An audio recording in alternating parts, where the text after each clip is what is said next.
Okay, here we go. So morning, everyone. Welcome to a 5-minute visitor inviting tip. And actually what I'm going to do, there's so much good content out there about inviting people. I'm going to talk about after somebody says yes and about the follow-up process. Because whether you invite face-to-face or on the phone using text messages or social media, the sad fact is that less than 1 in 3 of people that we invite actually get all the way to the meeting. And who's had that on the call where we've invited someone, they're like, yeah, I'll definitely be there, and then they don't turn up. And it's a little bit gutting, isn't it? So what I want to do is increase your visitor turn up rate with a quick little tip today. I'm going to give you the ideal visitor process for following up. And let's be perfectly clear about this. This follow-up is not follow up after they've attended to convert them into from a visitor into a member. This is purely about getting them there for the first time. So we start with the initial invitation. And as I said, that can be in any format that you should wish. And what I've often said to people is find one that works for you. So I was always good at cold calling, but I could never walk across a petrol forecourt and tap on someone's van window and say, hey, do you want to come to a meeting? So I've also got a person in my region that's invited and had 200 visitors turn up and has never spoken to a single one of them because she does it all on social media. So find one that works for you and then really work that invitation method. Then what we're going to do is we're going to send them an email with all of the details of the meeting on. And here's the first really important part. When you're inviting them and they've said yes, you want to discuss got it.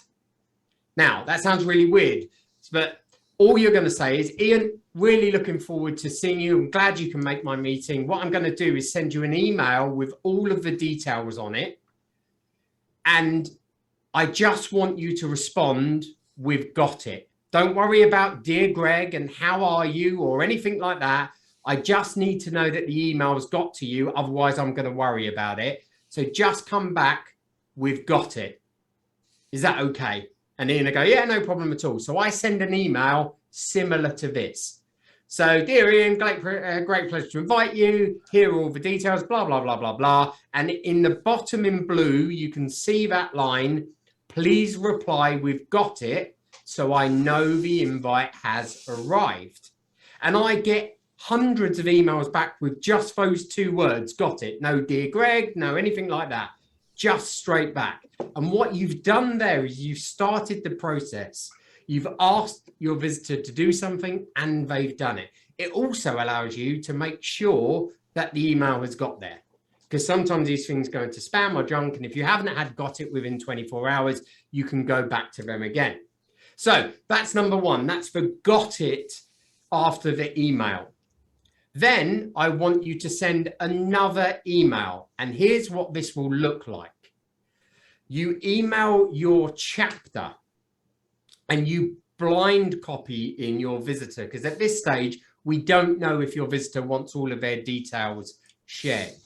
So here's an example. I've got Dave from DS Carpentry coming this week. I've blind copied him in on the email.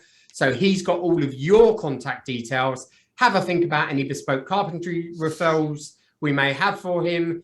Dave, see you Thursday. And the real key to this is we open copy in the whole chapter. Now, you're going to have to do a little bit of legwork on this. So you're just going to have to WhatsApp your group and say, look, I'm going to invite some people along. I want to open copy all of your contact details in so that the visitor can see your contact details and may want to use your products and services. It will also help us increase our turn-up rate. And the reason this works so effectively is because all of a sudden, Dave has gone from saying yes to me, a single person who's very easy to let down, and he's now copied in to 10, 20, 30, 40, 50 local businesses, and he can see their details. And he won't want to let that many people down. So you send the initial email that says got it, so you know that the emails are coming through.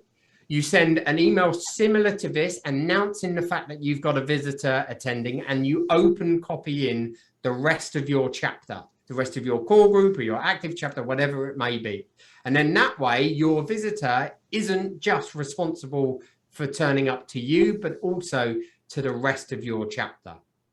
And then the final part of this follow-up process is a non-obligation call or text the day before your meeting. And when I say non-obligation, it cannot be, are you still coming? You need to think of a reason why you can call the person the day before. So it could be, I'm just checking you're okay with Zoom and you've downloaded the desktop app because it works better. If you're back face-to-face right now, you could say, here's the code for the barrier. You could give them some basic directions, like go up the stairs through the double doors on the left. You could say, we need to book in numbers with our chef. Did you want a full English or a continental breakfast? You just find a very easy way of calling them and asking something which is almost an assumptive, I know you're still coming, but here's some stuff that you need to know. And you do that using the phone. You've already got a relationship with them. And if by 5 o'clock on that day, you still can't get hold of them, then you just drop them a text with whatever information on it you would have covered in the call. But that way, we've had multiple points of contact from the initial invite right the way to through them replying, we've got it, to them being exposed to the whole chapter. And then that last little reminder that there's a meeting coming up tomorrow with a non-obligation call or text. Now, if you put this in play in your visitor inviting activity, you will find that your turn-up rate increases massively. And half of the battle with visitors, especially when we look at them becoming members, is for them to see the opportunity. Because no one really wants to join BNI until they see BNI, until they understand what it is, and they understand the givers gain community that we've all created in our chapters.